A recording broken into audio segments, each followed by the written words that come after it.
Simon is Professor of Art, Music and Informatics at the Claire Trevor School of the Arts at the University of California, Irvine, and we are deeply privileged to be able to welcome him today and grateful to him, not least because to join us to give a lecture in our late afternoon, he has to get up pretty early. This sort of virtual contact has been a big part of how I have got to know Simon. In fact, it's true to say we've never met face to face. And it started a few years ago when he saw a film that came out of a research project that I ran about machine-made lace. Catherine Townsend was part of that project, and she took our film to a conference in San Diego of sociologists who were interested in technology. Simon was kind enough to use the film over subsequent years in one of his classes, which is titled From Steam to Steampunk, and which he teaches alongside a range of interdisciplinary workshop classes with titles like How to be Clever with Stuff. These titles reflect his strong interest in the ways in which technologies have developed and what this development means for broad questions about the way that we humans live with our technology. Simon is a sculptor with an international reputation for work that addresses culture and technology. This means that his approach to such big questions resonates with what comes naturally to a group of academics like us. We not only happen to work in an art school, most of us who are here today, we are also part of a distinctive culture of art education in the UK. As a result, we may not always feel we fit exactly in a modern university, but we can do well to remember that our institution originated in the Nottingham School of Design. Our school has always been about thinking through material at the highest level. And this brings me to the particular reason for inviting Simon to talk today. Another of the courses he teaches at UCI is titled The Intelligences of the Arts, Creative Practice and Contemporary Cognitive Science. Simon's work, reflected in his 2017 book titled Making Sense, Cognition, Computing, Art and Embodiment, and published by the MIT Press, has achieved deep links with the most advanced thinking in a range of academic areas that bear on questions that arise when we question the basis of our material practices. And I recommend his book. We are immensely privileged that he has become interested in what we are doing in the School of Art and Design and is keen to help us to open up a discussion of how we know what we do.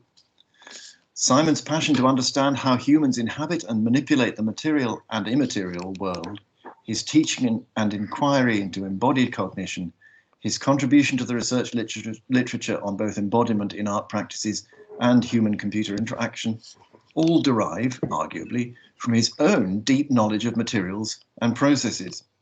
And it is this which makes him unusual amongst the academics in the humanities, sciences and social sciences who are otherwise active in this area. And it is what makes him like us. I will hand over to Simon in a second, but not before reminding you that there is a follow-up Teams event next Tuesday, the 2nd of June, also at 5 p.m, which we hope will allow us to build on the question and answer session that will follow Simon's lecture now.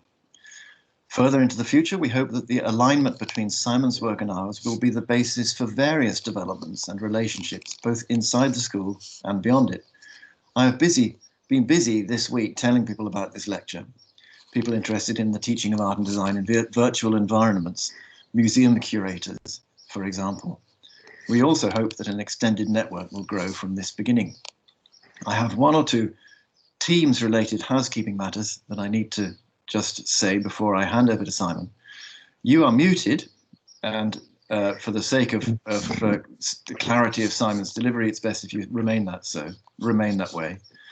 So if you want to contribute to the question and answer session at the end of the talk, please type your question in the chat box, which you should be able to pull up, and it will appear on the right of your screen, and I will repeat it to Simon, or Simon will read it off the chat box himself. Also, to save bandwidth and to make it possible to focus on Simon, please leave your video off for the moment. So at this point, I'm going to thank Simon again and switch over to him. Well, good afternoon, everybody, and thank you so very much for joining this virtual lecture. Tom, just confirm to me that the audio is coming through clearly. I'm getting you very clearly on the audio. All right. If anyone has trouble with the audio, please make a note in the chat column there. So yeah, presenting in this mode is relatively novel for me, and I'm new to using this particular software, and it's a slightly two-step process to move between the slides and the and my camera. So please bear with me for awkward pauses. As Tom said, we'll entertain questions via the chat column after the talk. I anticipate talking about 45 minutes. Now, the irony is not lost on me that the focus of my talk is in large part on what the digital channels leave out, the embodied dimensions of interaction with people, materials, and the world. So my subject acquires a more topical significance right now as we all grapple with COVID, self-isolation, and the tasks of taking our work online. I will read some of this paper and extemporate and move back and forth to the slides. You should now see my slide screen with a picture-in-picture of me presenting. So this paper is the latest stage in an ongoing process of reflection and research spanning decades on the nature of intelligent embodied practice. I've come to hold this position, as Tom rightly said, not as a result of philosophical rumination or analysis on the works of great thinkers, nor through experimental science, but through an extended autophenomenological reflection on my own practice, which is a kind of technical design bricolage. My work for many years was preoccupied with self-consciously developing a new genre of art practice, embodied interactive installation, utilizing the then emerging capabilities of sensors and microprocessors. I grappled with the nature of computational technologies, excuse me, electrical engineering, electronics, and electromechanics at a technically deep level. To put it simply, the discussion here has been motivated by and is informed by my own art research practices. Over 25 years, I dedicated myself to building custom sensor-driven embodied interactive artworks, such as Petit Mal, here shown in its reconstruction around 2006 in Berlin. Petit Mal was an autonomous robotic artwork. These projects attempted to realize design goals that push technologies against the grain. My process of discovery was, in a sense, the discovery of just how that grain lay, in what goals worked along the grain and what goals worked against the grain, or, to use a different analogy, where the fault lines lay. This process led me to ask the question, why does the technology so obstinately resist my attempts to build experiences involving fluid full-body interaction? Unexpectedly, at least at the outset, this question and others like it led me into a historical and philosophical inquiry into the history of philosophy, history of science, into neuroscience, cognitive science, STS, and various kinds of anthropology. But it's crucial to emphasize, especially for an audience like this, that this research program was motivated by questions that arose in the context of practice. This is not an academic game of gainsaying some philosophical predecessor. It is a practice-driven research in the fullest sense of the term. It is, in the Canadian formulation, recherche création, a modality of practice in which embodied practice and intellectual inquiry are inseparable. So in saying this, my research program comes full circle as research-driven practice. So what I hope I have lost, here we go. What I hope to address today is the struggle that we practitioners have in understanding and articulating the nature of practice as intelligent action in the world. This is a struggle that's shared by many arts practitioners I know. And for me, this inquiry is viscerally felt commitment that the modern Western conception of the relationship between mind and body forces us to perform intellectual gymnastics and ontological contortions when we attempt to make sense of our experience as embodied beings. So the modern Western conception of the relationship between mind and body is characterized by the assumption of an axiomatic and separation and separability between the two. This is traceable quite directly to the Cartesian mind-body dualism. This keystone of Enlightenment thought has incurred some rationalization and secularization along the way, transitioning from notions of the eternal immaterial soul or spirit to notions of mind or selfhood. But the fundamental premise is the same, that there exists immaterial mind stuff, the res cogitans, that is separate from and separable from material biological processes, the res extensa.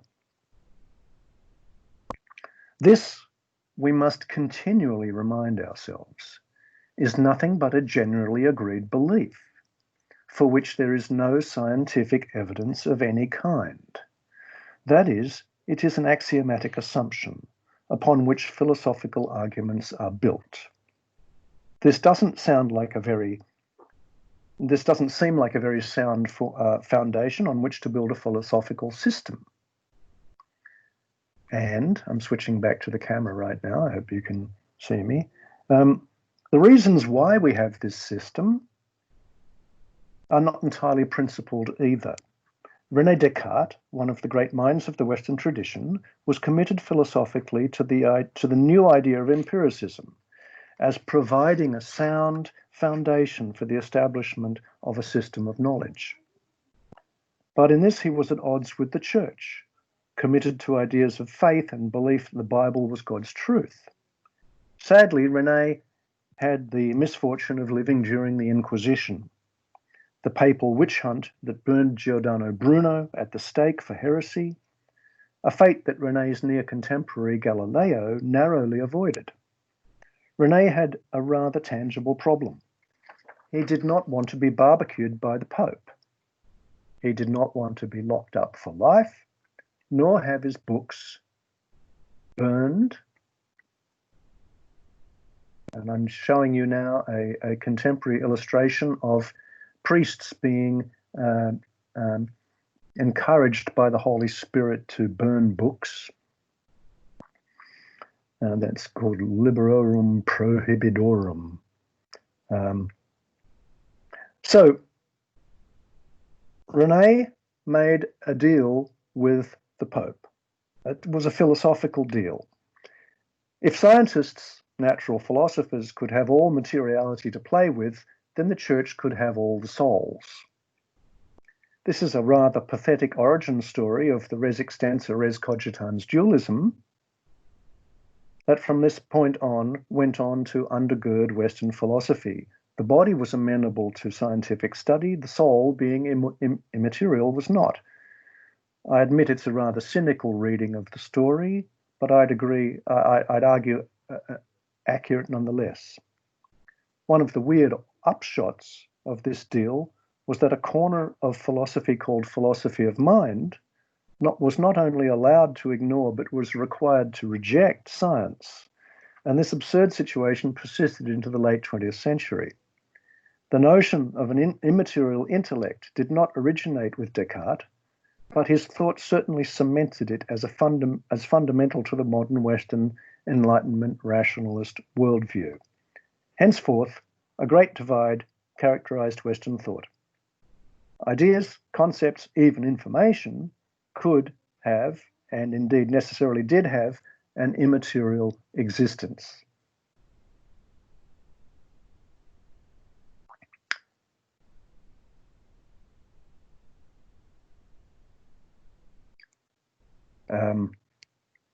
And I think this is highly problematic because this entirely theoretical separation of mind and body is a most dangerous idea as it dismembers the fundamental unity of being human.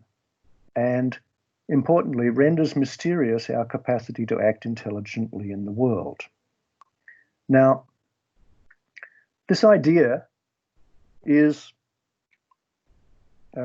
neatly compatible with a certain interpretation of, I'm sorry, I'm just struggling with the PowerPoints here, bear with me. A certain idea of a certain interpretation of hylomorphism, which the idea comes from Aristotle, and it's a complex idea that's gone through generations of reinterpretation by various thinkers over a very long period of time.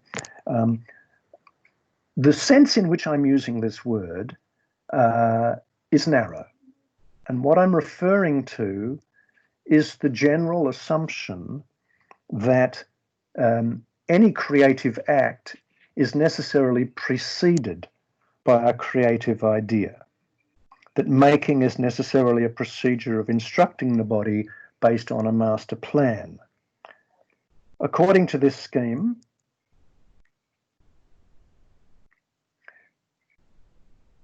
that's interesting. Well, that's what Dwight Eisenhower said. According to the scheme, creativity originates in the immaterial realm of the mental, and it is temporally prior to making. Idea precedes action, plan precedes implementation. And we see this scheme reiterated across the creative spectrum, and I'm sure you're all familiar with these kinds of ideas. Design necessarily precedes making, composition precedes playing, hypothesis precedes experiment, thinking precedes action, perception precedes action, recipe precedes cooking, algorithm precedes computation. And none of this is necessarily true, except perhaps the last, because computing is a technology that was designed to work that way. It reifies a philosophical idea. And this is where we come to Dwight Eisenhower's wise reference. So, seen in this way, Cartesian dualism and hylomorphism dovetail together neatly. And in combination with other ideas, rationalism, objectivity, and others, they form an Enlightenment humanist philosophical armature for narrating lived being as a matter of mind over matter. There's plenty of reason to question the Cartesian dualism and this hylomorphism.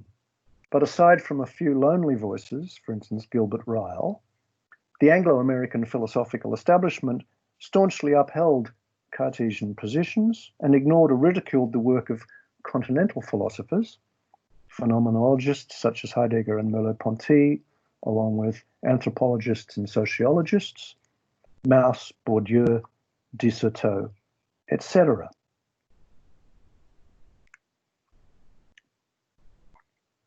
Now, I'm going to diverge for a moment, reflect on a paper I read recently, which happened to be entitled Yoga Therapy and Polyvagal Theory.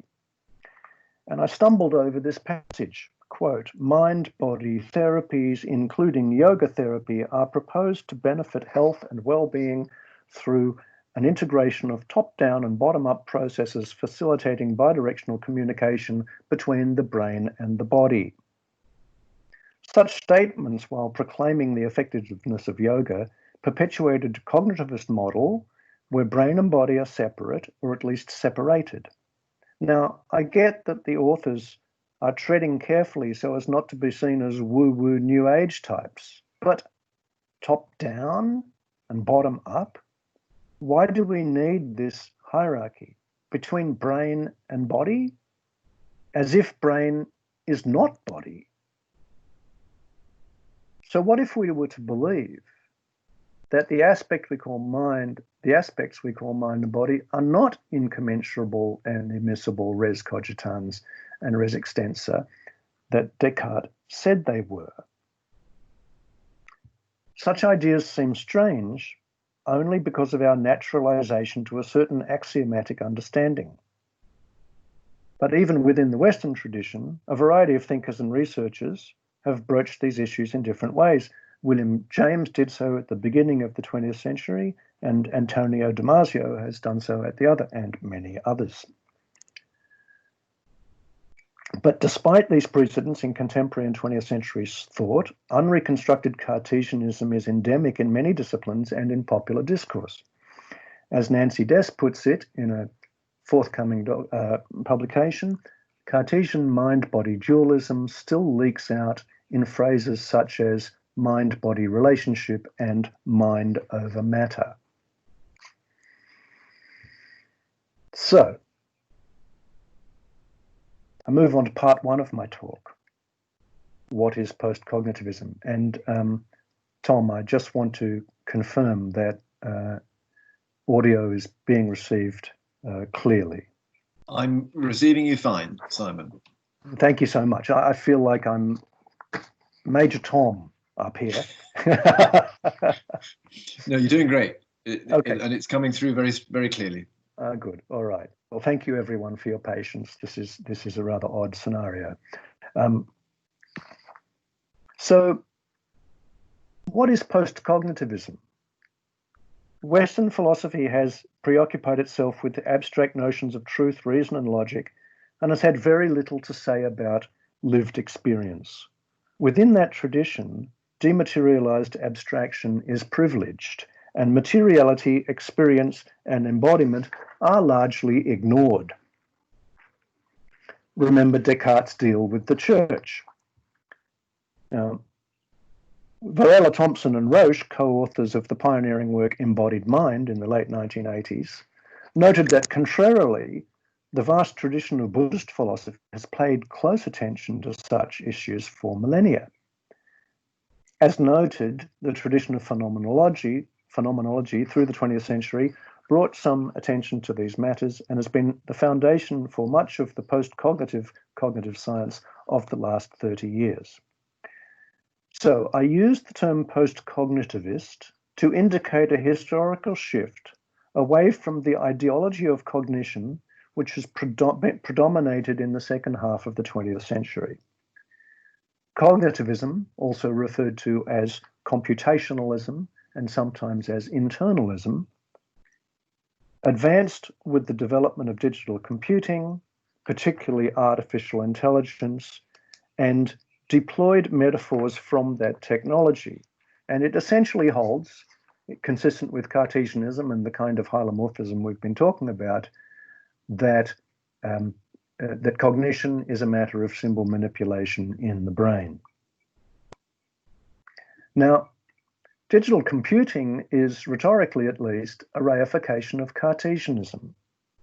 The hardware-software binary is the mind-body binary. Dualism was baked into digital computing from the start. Computing is invested with an anachronistic philosophy. This, as Philip Agri has shown us, was quite intentional on the part of the founders of artificial intelligence. In the 1970s and 1980s, AI manifestly failed to achieve what it, at least in the popular press, purported to be seeking, human-like intelligence in a machine. It did not do this, could not do this, and still cannot do this. So the phenomenological and neurophysiological critique goes, because computers do not have bodies. Sorry about the typo in the slide there. And if anyone is in the audience is currently thinking, that's just silly, intelligence is abstract, then I contend that you have drunk the Kool-Aid. The new post-cognitivist genres of studies of cognition emerged, in part, as a response to the collapse of the first generation symbolic artificial intelligence program. In a sadly ironic twist, popular Cartesianism, that general belief that we have minds and bodies, has been reinforced, if not amplified, by the rhetoric of hardware and software. The paradigmatic nature of this techno-rhetorical complex has the general effect of reinforcing particular conceptions of perception, mind, consciousness, and the self.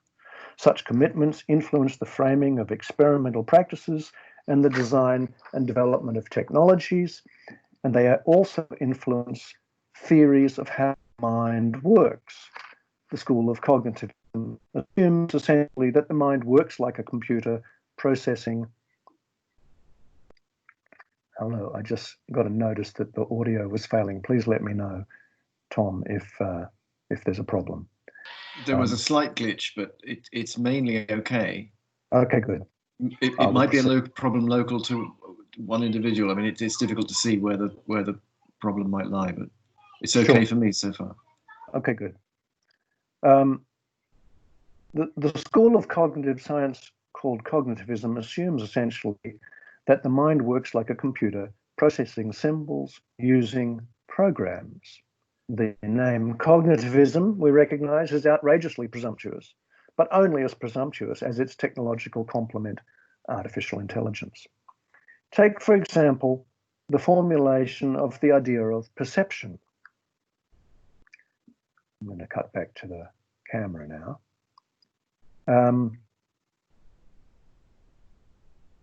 Well, look, Andy, you should have your camera off. Take, for example, the formulation of the idea of perception, which assumed that what was involved is a process of interpretation in which electrophysical phenomena are processed into symbols in order to be amenable to cognition, understood as mental symbol manipulation. If all this sounds like the industrial input processing output conception of the von Neumann machine, that is because in this formulation, the brain is a von Neumann machine. Is perception conversion of experiences into symbols that can then be processed via procedures analogous to an algorithm or computer program? Is cognition a one-way process of input processing and output, conceived of according to an industrial production line analogy, or a von Neumann-style computationalist analogy, which amounts to the same thing? As it happens, perception is a problem that troubles Cartesianism in a way that it cannot counter. To the extent that perception bridges the res cogitans and the res extensa, it must be a bit of both, or some third thing that reconciles them, neither of which are possible according to the precepts of Cartesian dualism. And an activist solution is to rethink the entire matter, to abandon the idea of perception and action as another false dualism, and to understand cognition as active, iterative feedback loops of an agent immersed in its world.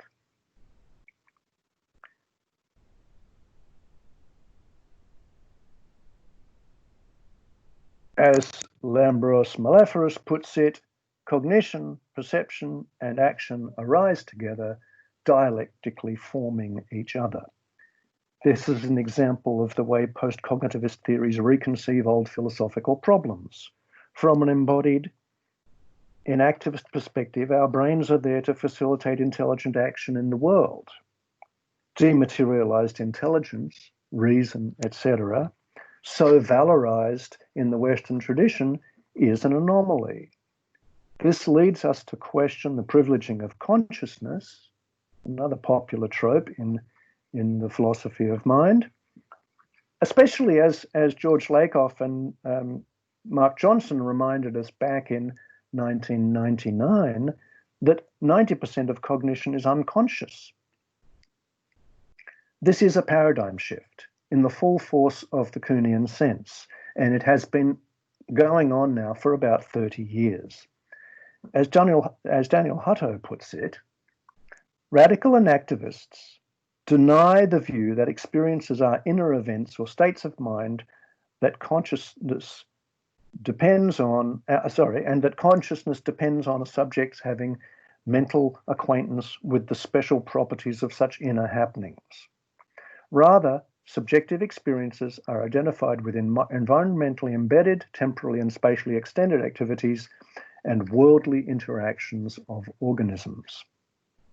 He goes on, experiencing is a world-relating intentional activity that incorporates aspects of an organism's brain, body, and environment. The emphasis is in radical inactivism is on the activity itself, rather than the inner events that enable such activities, let alone on the activation of knowledge concerning such activities. Being experientially aware just is enacting. The post-cognitivist perspective is a holistic perspective in which the axiomatic separation of mind and body is disputed. Intelligent action is understood as organic synergy, not as a mechanistic separation of parts and functions, not as a computer brain controlling a meat marionette.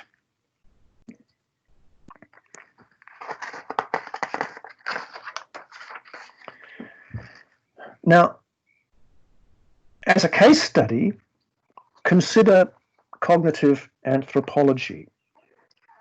The dual problem of cognitive anthropology is when and how humans become cognitively modern. There are both cognitivist and post-cognitivist approaches to this problem. Lambros Malaferis notes that while cave painting indicated a clear historical transition, hominids did not make pictures and then they did, it does not tell us how it occurred, what the mechanism was. The conventional idea is that when people came to have mental representation, they externalized it. But that does not answer the how question. How did humans come into representation? He makes an activist move, suggesting that action in the world came first. Messing around with charred sticks and ochre bootstrapped the human mind into representation. I think this is quite a profound flip and quite emblematic of the sorts of switches that are going on in post-cognitivist theories of cognition. So a process of bodily engagement in the world created a mental capacity which, being cultural as opposed to evolutionary and neurobiological, then propagated and developed culturally. This makes good sense. We're not born seeing pictures. It's something that we are taught, usually before we learn to speak. We use pictures to teach our children language, but in the process, we teach them to see pictures. And different cultures have different kinds of pictures. According to this approach, there is no need to seek an evolutionary marker of a radical change in neurology or neurobiology, although the question of why it happened at that historical moment and not before or after remains a mystery.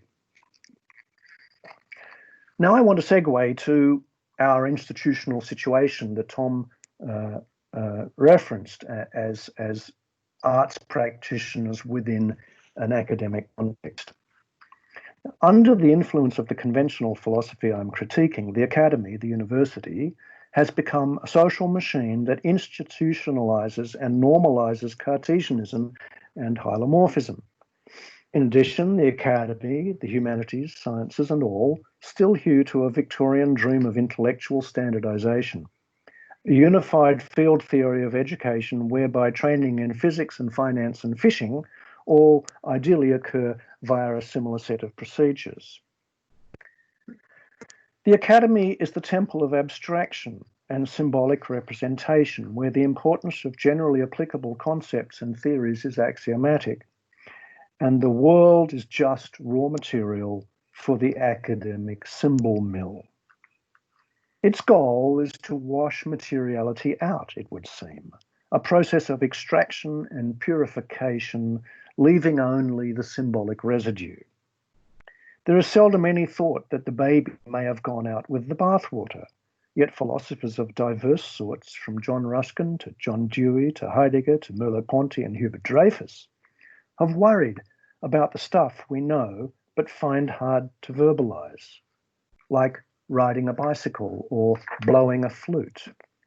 Gilbert Ryle distinguished between know-how usefully and know that. Michael Polanyi called it tacit knowledge. And as an anonymous sage put it, one of my favorite quotations, the difference between theory and practice is greater in practice than in theory, something that I'm sure we all expect in our work. Now, as the arts have been drawn into the academy, the effect has been mixed. While the imposition of a certain amount of intellectual rigor is not to be regretted, the willful antipathy of the academic community towards embodied practices makes artists seem like they're speaking a foreign language when they speak about their experience of making. Actually, it's worse than that, because any native language we might have had has been taken away by the institution in its insistence on dualism and hylomorphism. So, we're totally fucked. We stumble over the language we try to use to describe our practices because that language denies the embodied materiality of our practices. This is where I see the value of the emerging post-cognitivist discourses. For the first time in a century, the larger arts community has access to language with which to describe our practices that does not undermine what we are trying to say. For God's sake, the very task of trying to articulate tacit knowledge is hard enough. But perhaps the challenge that Polanyi and Ryle and the others encountered was, at least in part, a product of having to use an armature of concepts that undermined their tasks. Artists, craftspeople, and makers of all kinds recognize not only that hand-eye coordination and refined sensory motor capabilities are demonstrably positive qualities for humans to have. Moreover, according to contemporary theories of cognition, capabilities traditionally understood as mental are based in and derived from bodily experience. Skilled action in the world is intelligence.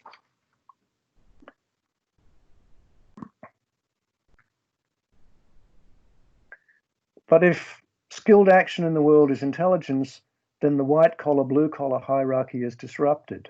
Sociopolitically, this purported separation has served to ensure that people who get their hands dirty in their line of work get paid 10 times less than the MBA in the corner office.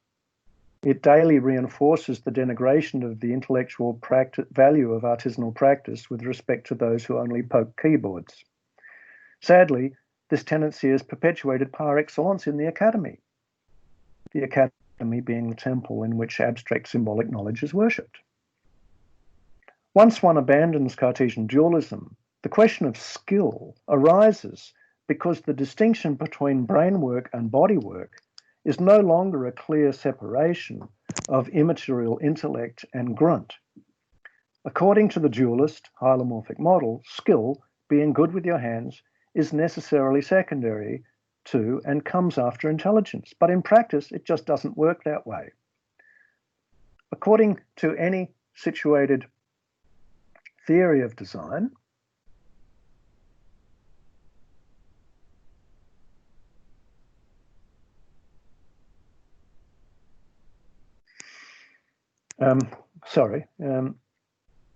according to any situated theory of making or design, making is an ongoing sensitive and responsive engagement with a complex and changing scenario.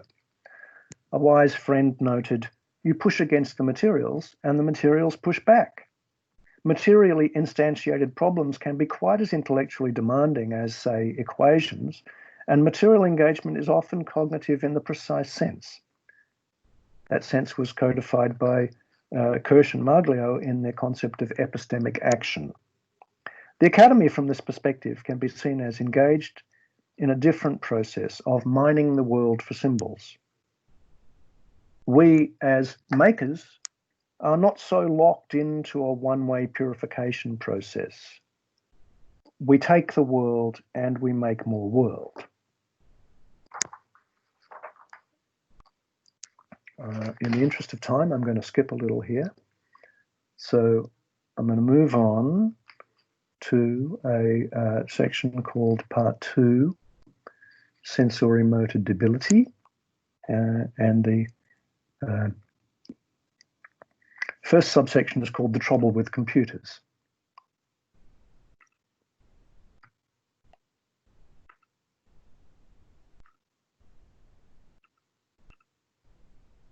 sensory-motor debility. Over the last 50 years, a new paradigm of technology and knowledge has become a major force in Western culture: the digital computer and the so-called information revolution. Historically and philosophically, the irony is that this shiny new technological culture is premised upon, as noted, anachronistic philosophy. Put simply, the software-hardware dualism is the mind-body dualism, reified in technology. And as Philip Agri has shown, in the field of so-called artificial intelligence, which grew up with digital computing, this was as intentional as it was misguided. Artificial intelligence is symbol manipulation. The founding fathers of the field said as much when they claimed that a physical symbol system, that was Newell and Simon, a physical symbol system was necessary and sufficient for intelligent. Perception of the world or action in the world were entirely sidestepped. An unfortunate convergence has emerged between the academic culture of abstract knowledge and the abstraction of knowledge and the culture of the machine that knows nothing but symbols. This discussion leads us to question the premises upon which the digital devices we use, and specifically their interfaces, are designed. Because if digital computing is in effect a reification of a faulty Enlightenment philosophical project that falsely portrays the nature of human being, then the way the human is conceived will result in tools that require of us the kind of ontological contortionism that I mentioned earlier. So I want to reflect on the neurophysiological and cognitive reconfigurations for a moment that have been induced by human-computer interaction technologies that are conceived of as integrating with and aiding the activities of living beings conceived in these terms. Since the dawn of our species, human children have played with what they had around them: sticks, dirt, rocks, water. They've climbed trees and fallen out of them, floated floating things, sunk others, thrown rocks, and more recently broken windows. As they've grown older, they've used knives and hammers and other implements. In this last generation, the development process has occurred increasingly in front of a screen in activities characterized by various false physics, in interfaces that distort the development of normal sensory motor capabilities. And this is where I derive the terminology, the sensory motor debility of the born digital generation. If you've never mixed dough or kneaded bread, you do not have access to the experience of various textures, the stickiness when it's too wet, the shagginess when it's dry, the springy way the dough responds to your bodily force as you press down upon it with the shoulders, the tender, almost flesh-like bounce of the proofing loaf. The process of making bread offers up a myriad of metaphors that arise naturally out of embodied attention to a task. Every material interaction, from weaving to potting to wood carving to blacksmithing, endogenously generates such knowledge as a result of the simple fact of awareness. So embodied interaction with the world provides infants, children, and adults with three modalities of knowledge that are key to their development. We learn experientially how the world is and how it relates to our bodies: catching a ball, tumbling downstairs, being stabbed by a thorn, being dumped by a wave in the surf. Our neurological architecture is configured isomorphically with our world, and sensory motor cognitive capacities are built. We gather a stock of physical concepts that provide the source of metaphors, analogies, and abstract ideas. Interaction with tools and technologies provide a rich source of metaphors. We go against the grain, take a stab at it, forge ahead, get steamed up, take a different tack, or stay on an even keel. Our sensory motor adaptation to aspects of a specific range of environments that are critical to our survival has developed over millions of years of evolutionary history. Our technological world is an aberration in that history. It's important that we remind ourselves that 2 generations ago, and for the entire prior history of the human race, screen-based interactivity simply did not exist.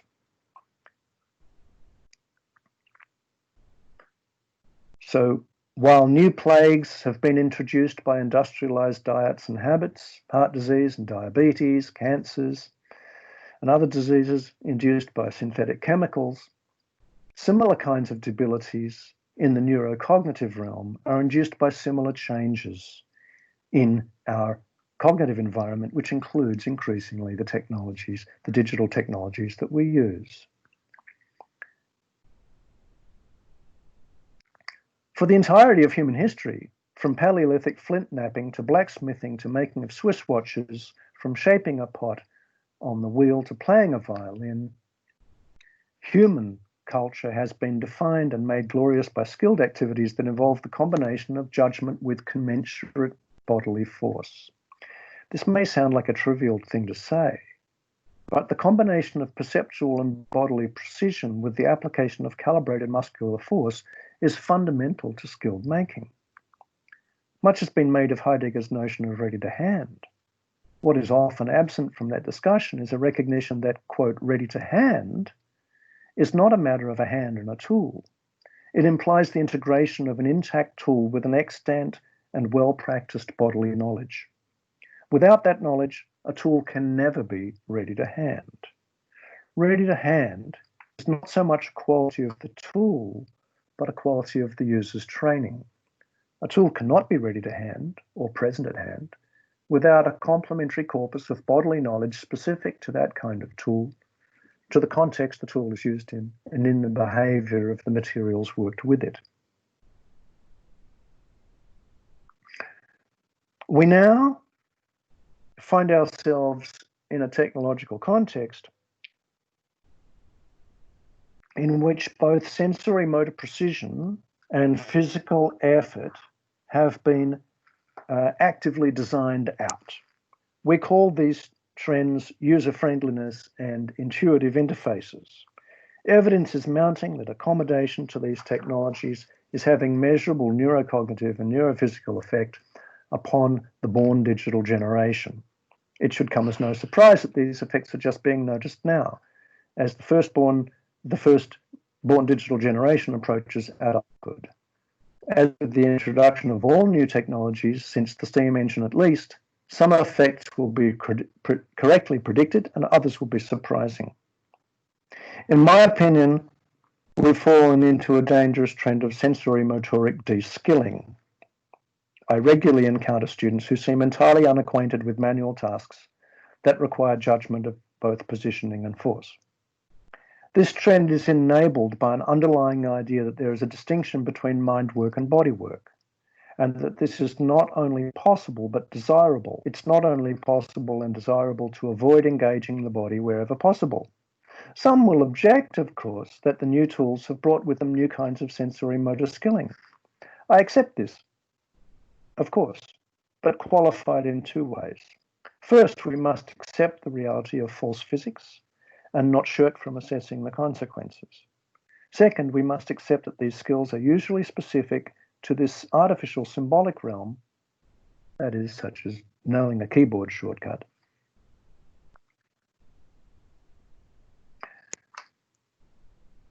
In the interest of time, I will cut to my conclusion, but not before I hit you with this slide. If you'll pardon the scatological pun, the interfaces are hitting the fan.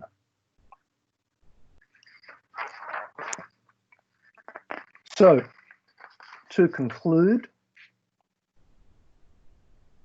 and I'll cut back to the camera for this. In Western cultures, the notion that there is a distinction between mind work and body work is deeply entrenched, philosophically rooted in the Cartesian mind-body dualism. The notion of hylomorphism, as I've been using the term, is similarly entrenched.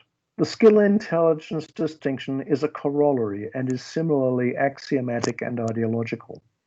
The false distinction between skill and intelligence has directed the development of technologies, and specifically technologies that are deemed cognitive, along paths that seek to minimize bodily engagement, dexterity, and physical effort.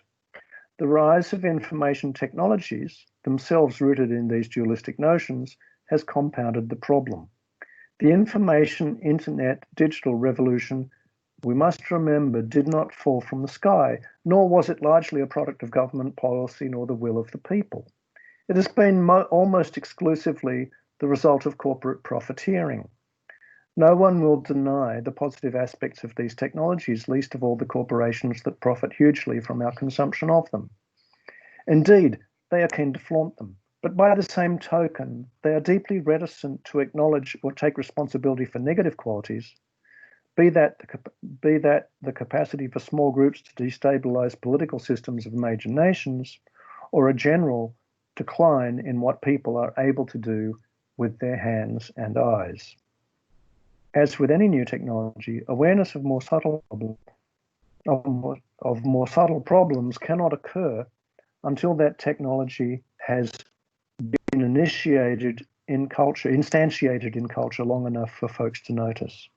Having noticed, activism occurs, studies are done, recommendations are made, and regulation occurs.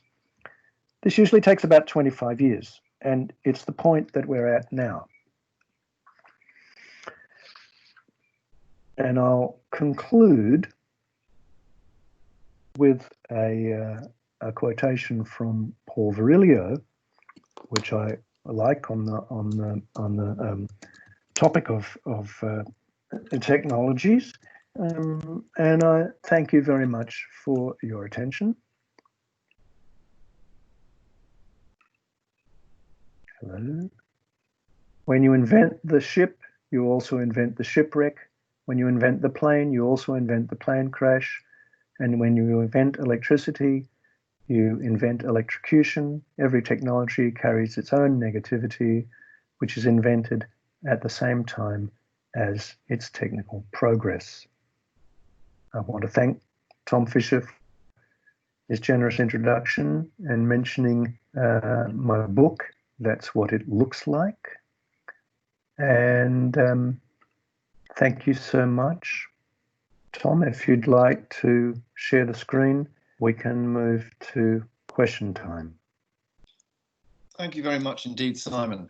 I am in that role of Master of Ceremonies, and to give folk time to just chew on what Simon has said, I'll do what the Master of Ceremonies in this sort of situation normally does, which is ask the pre-prepared question, which is sort of a question but also an observation. In that, people who know me know that I started off as a cabinet maker after doing an art degree, and I remember being interested, innocently interested, in respect of the matters that Simon has been introducing us to, innocently interested in the names for things that I encountered, particularly the names for the parts of the constructions that I was being introduced to. In conventional Western joinery, you create various standard shapes which have particular names.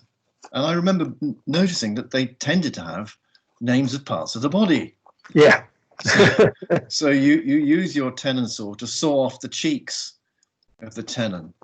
And then you use it again to create a shoulder. And if you're very lucky and you've got a shoulder plane, you can use that. And I wonder whether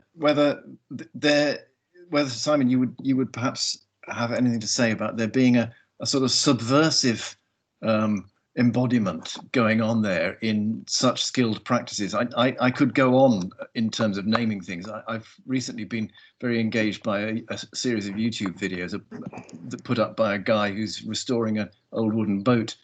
And I know you know some stuff about boats, Simon. And a wooden boat has a component in it called a futtock. And if that's not a part of the body, I don't know what is. No, you're right, but we also extend bodily analogies to landscape as well. We have headlands and necks, and arms of rivers. So I'm not sure what to say about it, except to agree that it's a fascinating phenomenon. And so what does that really mean? That we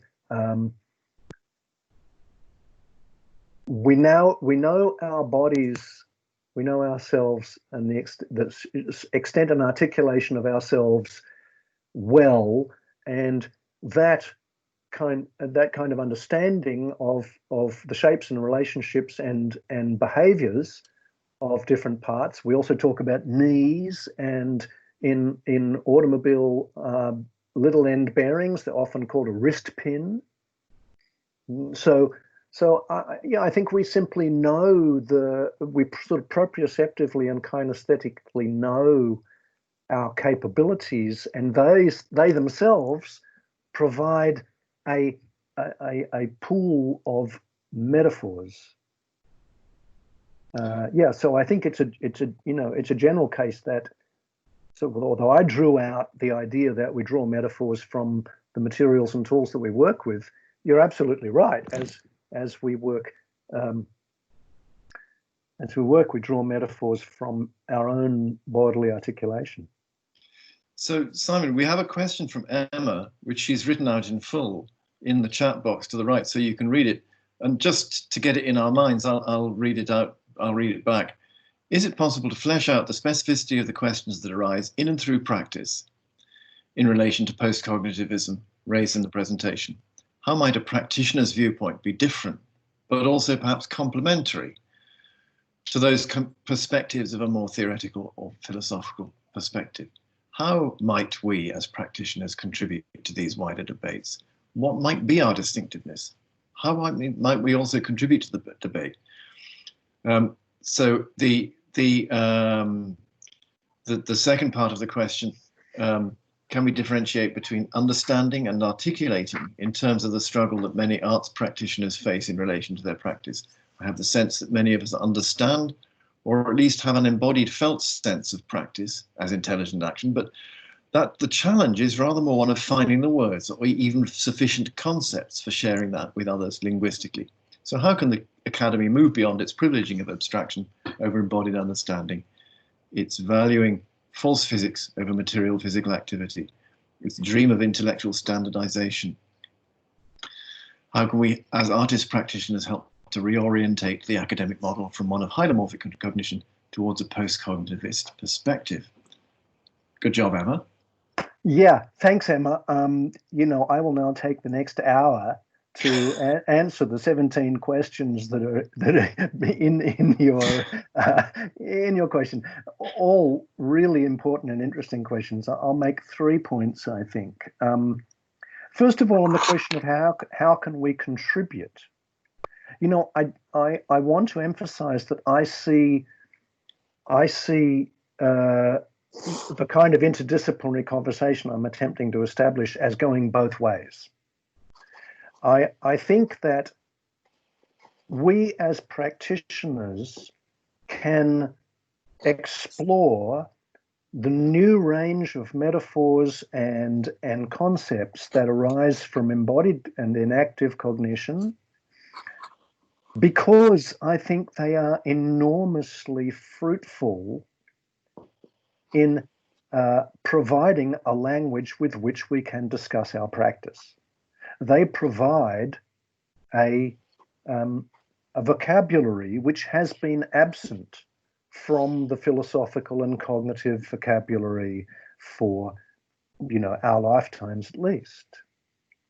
So I think that we can also contribute to the extent that the cognitive scientists are interested in engaging, because the kinds of sensory motor intelligences that we practice are sophisticated and complex and involve generations of cultural imbrication. So they're very, very rich case studies. I think that that's one of the reasons why cognitive scientists shy away from the arts, because it's just too complex. You can't just simplify it down into a kind of, a question that you can ask in an experimental context. I'm thinking of the work of David Kirsch in his formulation of this concept of epistemic action, which I find very useful in talking about arts practices, things like drawing and so on. But David's context in which he experimentally established that was the playing of Tetris, because it was the kind of context which they could experimentally control. So we do have a very interesting intersection between a kind of reductive empirical kind of scientific method and the multi-causal complexities of the kinds of sophisticated sensory motor practices that makers indulge in. In terms of the perspectives that we can bring, I'll give you an example which was pretty resounding for me. A couple of years ago, I spent a couple of weeks with traditional canoe carvers in an island in Micronesia. And as someone who is something of a sailor and boat builder myself, and a long-term practitioner of the use of hand tools, I was able to see in the way they worked implicit kind of design procedures and decision-making processes which related to the deep nature of the materials they were using, and the tools they were using. And I realized that I could see those things because I'd done things like that. And I reflected on the various anthropological reports by more traditionally trained anthropologists that did not notice the kinds of details of practice that, for me, revealed an enormously complex design engineering tradition, which was not documented, utilized no plans, nor numbers or measuring devices, or at least a very simple measuring device. So that's an example that we understand practice because we do it, and someone whose practice has been largely the consumption of texts can't be expected to have that pool of experience. And now,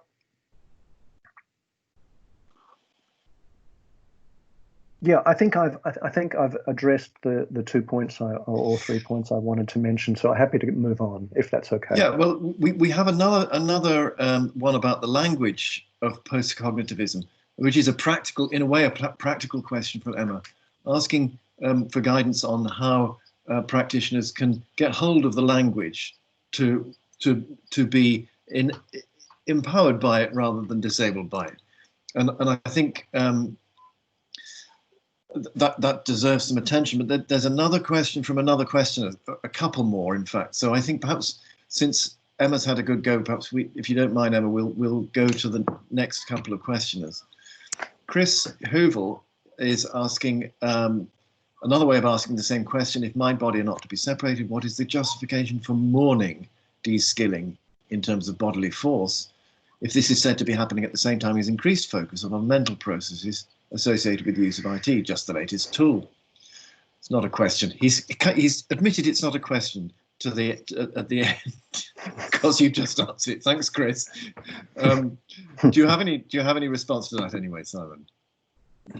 I'm going to read the question. Yeah, I think that's the useful thing about having the questions written down, actually, because you can refer back.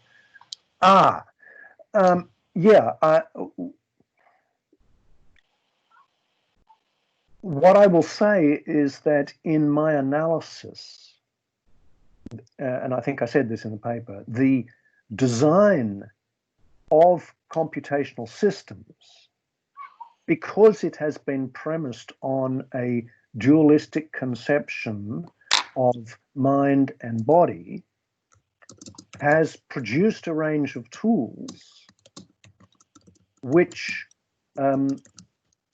construct the human user as a dualistic entity.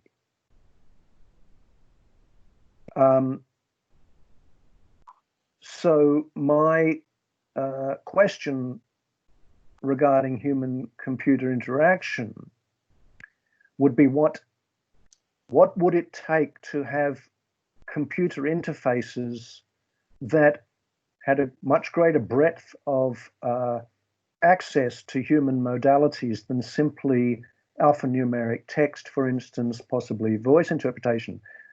Frankly, this is a task that I set myself when I started working with embodied interaction, because I realized that as people, the way we communicate with each other, there are diverse modalities of body language, gesture, tone of voice, glance, facial expression. These are modalities of interaction and communication that are absolutely, or have been absolutely, inaccessible to the computational systems, and that computational systems do not address. We communicate with our interfaces still largely through an incredibly narrow bandwidth interface that requires us to process our complexity into a stream of alphanumeric characters. So that would be a response to. I hope that clarifies my point. Thank you, Simon. I'm just, before we go on to Peter Cariani's question, which I can see at the bottom of the panel there. There's one from Joe Hancock, which has got lost because people have put questions below it. Joe's just messaged me one-to-one to point to it. So if you want to spool back up, you'll see it. It's probably worth a read, but I'll read it out as well. In a non-dualistic post-cognitivist model, is there a resultant demand for a new ontological understanding of what were previously called thoughts and actions? So they may be understood as shifts or changes from one state to another, rather than as discrete, differentiated outward expressions of behavior. Can we perhaps fold them in to a more meaningful term without dependency on a dualistic scaffold? This is related to Emma's questions about language, clearly. I'm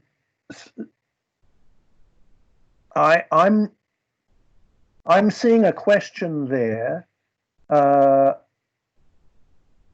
sorry that I can't find the question with the medallion of sorry, the initials of the person you're referring to is, the person that you're referring to is Hancock John. And so if you that should be HJ or JH. Yeah, he's got a picture. I've just reposted it at the bottom of the thread, if that's helpful. That's great. Thank you so much. Joe, thank you for coming on. I mean, I've been speaking people's questions for them, mainly to sort of avoid the talking over each other thing. Yeah. But it does make it a bit artificial. But yeah. Well, thanks so much. And for some reason, your question did not come up in my chat channel. That's why I didn't see it. It's a complex question. I was hearing it from Tom while I was searching for it. Let me think about what you're saying here. Yes, you ask, is there a resultant demand for a new ontological understanding of what we previously called thoughts and actions? I think that's true and a very important kind of fundamental philosophical inquiry to undertake.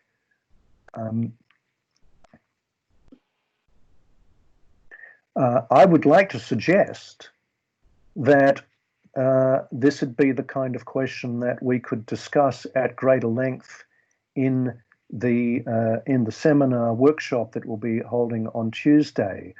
I'd like to think about your question a little, because I think there are post-cognitivist resources that we might draw upon, and possibly other resources as well, to address that. I mean, I think it's really fundamental. I mean, in the sense that I'm attempting to make less clear the distinction between intelligence and skill. That's what you're asking, essentially, in the distinction between thoughts and actions. And you know, as a practitioner, coming to this question of skill, which I touched on in the latter part of my paper, is one that I'm really focusing on at present. So I think that your question is absolutely on topic, but it's a deep philosophical issue to work with. So perhaps we can talk about that on Tuesday. Yeah, I hope you can. If you'll join us. I hope you can join us, Joe. And on Tuesday, I should say, and Tom was probably going to say this anyway, but on Tuesday we're having a more informal discussion session where voice communication will be open. Yeah. Be much more of a conversation.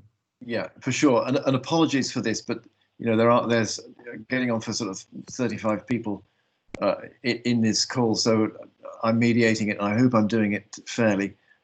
We have up the way a question from Peter Cariani, which in our informal chat before his talk, Simon did foreshadow to me about hylomorphism.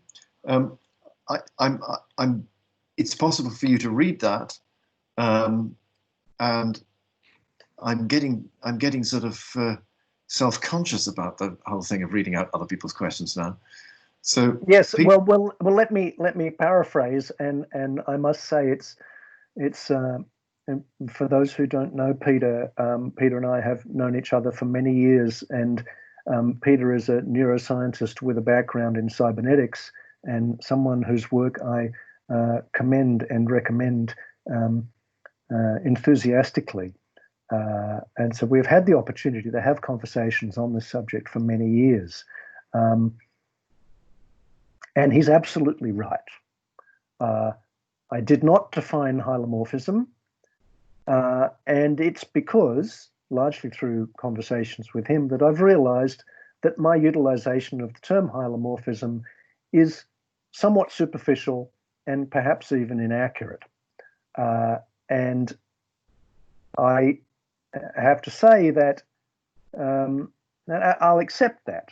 And I'm reminded of the way that the sorry, I'm blanking on the name of the design theorist who adopted Gibson's terminology affordance only to use it in an oversimplified way, for which he later apologized. Donald Norman. So Donald Norman made much of Gibsonian affordance theory, which of course is a very important aspect of the things we're talking about, and his ecological psychology. He was definitely a pioneer in the area of externalist or post-cognitivist theories of cognition. Donald Norman picked up on the idea of affordance and interpreted it in a rather narrow way, and then apologized later. So I suppose I should say that when I used the term hylomorphism in this talk, what I really mean is nothing but the idea that thought necessarily precedes action. And that's an idea that we're all very familiar with. And it's an idea that contradicts our experience as makers, and it contradicts an inactivist and embodied theory of cognition, which sees cognition not as a kind of brain to body to world one-way kind of control activity, and of perception as the kind of hoovering up of data that's just lying around, to be cognitively hoovering, but sees the activity of an intelligence in the world as deeply integrated in an iterative cycle of ongoing processes, as Francisco Varela and Evan Thompson have certainly explored in depth. And they make the argument that we often act in order to perceive. It's not a one-way process where we, with this compartmentalized perception, cognition, action sections of this kind of industrial analogy that's very like the von Neumann computer analogy.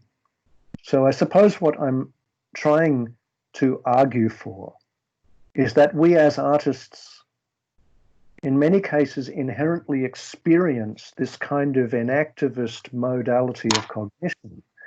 We push against the materials and the materials push back.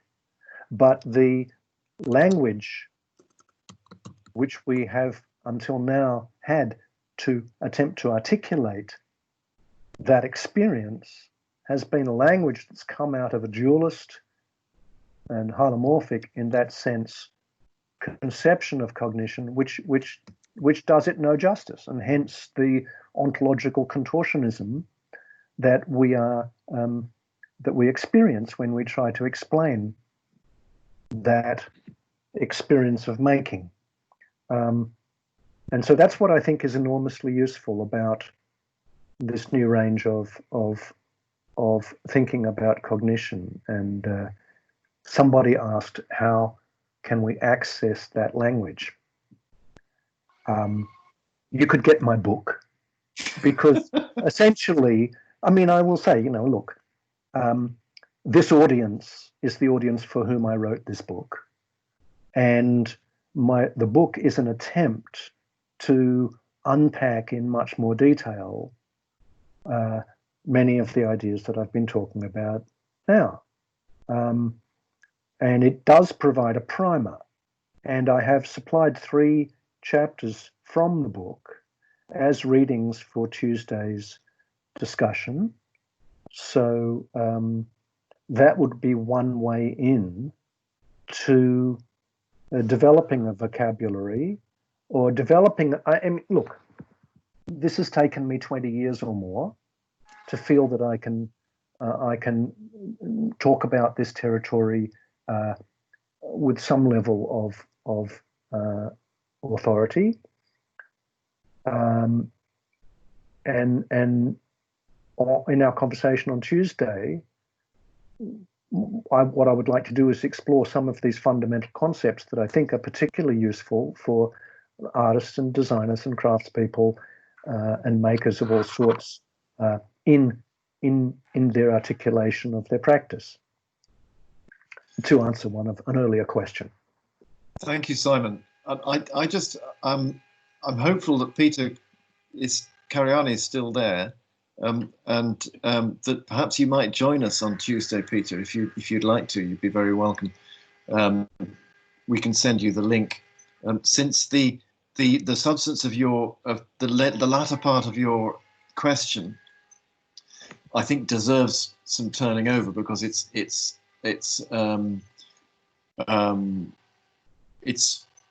offering a more inflected engagement with the concept of hylomorphism, about which I am signally unqualified to speak. But I mean, clearly between you and Simon, there could be a useful discussion. So if you are able to join us on Tuesday, that would be fabulous. Then we have what I think is actually a final question from Emma, which is pointing the discussion towards towards the cultural and perhaps cultural and social dimensions of this area of interest, which you did speak about, Simon. You did refer to Yes. as deeply embedded within our culture. So I was asking, how do other models of thinking that also do not differentiate between thought and action? Yeah. In fact, Emma, I'm glad that you asked that, and I in fact skipped the section of the paper where I discussed that in the interests of time. Nor would I claim to be an expert in Buddhist philosophy or Confucian philosophy or Taoist philosophy or other relevant traditions which I see as being relevant. What I will say is essentially to reiterate what Varela, Thompson, and Roche said so many years ago, is that in distinction to our Western rationalist tradition of philosophy, which is concentrated almost exclusively on questions of reason and abstract thought, in Buddhist philosophy, you have 3,000 years of philosophical interrogation of the nature of lived being. And I'm sure that there are fruitful perspectives to look at out of that tradition, and I'm certainly not by any means a major voice in saying that. One of the people who has carried that work on very competently is Evan Thompson, who is both or has been deeply immersed in Buddhist philosophy and Buddhist practice, as well as being a cognitive philosopher, or a philosopher of cognition. I have to avoid saying cognitivist, and I have to avoid saying philosopher of mind, because I'm not sure if he would reject that, but according to my definition, he should. So the short answer is, I'll give you one example, just sort of anecdotal. I was doing some work with a Chinese doctoral student, and we were working on interactive installations, in fact, but we delved down into some of the premises of Chinese philosophy, which might be different from Western philosophy, which might affect the way that audiences or participants in interactive installations might understand their place in those worlds. And what we found in traditional Confucian scholarship with respect to the idea of self-identity is that whereas in the West we see individual identity as being really sacrosanct, as being the atom of the social fabric, the traditional Confucian view is rather the opposite, that a person in a community is constituted by their relationships in that community. So the village, the kin group, the community is seen as being primary, and actually as sort of generating the identity of the self in question. So I think that's just a simple example to suggest that one reason for reading non-Western philosophy is to relativize some of our deeply held assumptions that are a part of the Enlightenment rationalist tradition. And clearly one of the things that I've been talking about today is the mind-body dualism. But there are other really fundamental dualisms, such as the self-world dualism, subject-object, those sorts of dualisms that are, they're philosophical constructions. They're open to analysis and debate. So that's a brief answer to your question, and perhaps we can talk more about this on Tuesday. Simon, thank you very much. I am going to wrap things up at this point, and I just want to make one comment about what you've just said in response to Emma in respect of what we can learn from non-Western philosophy. you started your response by saying, I am anything but an expert in. And for people in our area of work, this is a very familiar feeling. I am anything but an expert in. And I think, I mean, one of the things we have to thank you for, Simon, is having made yourself a considerable expert in the territory that you've been helping us to understand. And I hope that you're starting something in the people who've listened to you today, which will bring us perhaps as individuals somewhere close to that. Just to finish on with an anecdote, that's an equivalent to yours about your Chinese PhD student. I had a Chinese PhD student a few years ago, a very clever person, who was in a supervision with me, and I made a suggestion. I suggested that what she needed to understand in order to understand the culture of art schools, which is what her PhD was about, was to do some reading on Western Romanticism. And she was comparing the culture of art schools in Britain to those in China. So I suggested that she might look for equivalents to Western Romantic ideas in China. But a month went past, and she came for another supervision. And she said, Tom, I've done what you've said, and I've discovered that in Chinese thought, or I've remembered that in Chinese thought, there is a precedent for Western Romanticism of the 1780s, 1830s. And it is 2,000 years older. Right. And almost exactly equivalent. Right. And I will say, and the part of what I excised from the paper is that there's good historical record that a range of different Western philosophers, have been reading translations of Chinese and Japanese and Indian philosophy, as one expected they might, including Heidegger.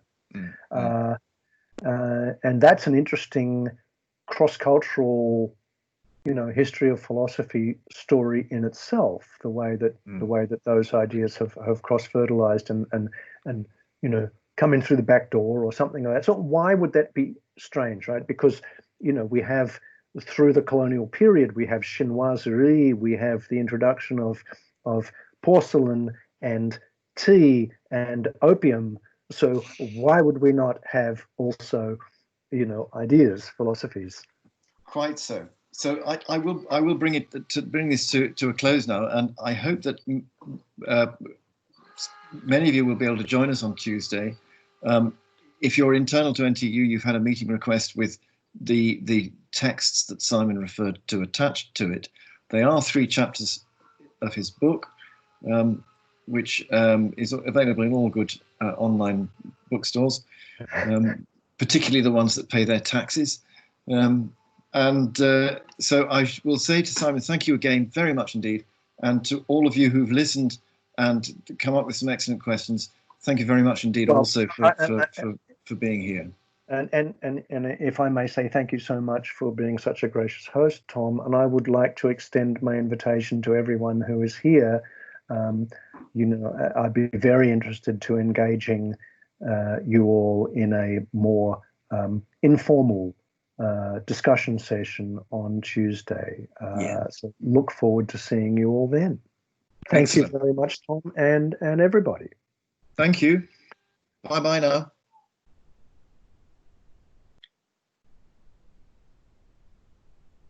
I'm watching the countdown. Yeah.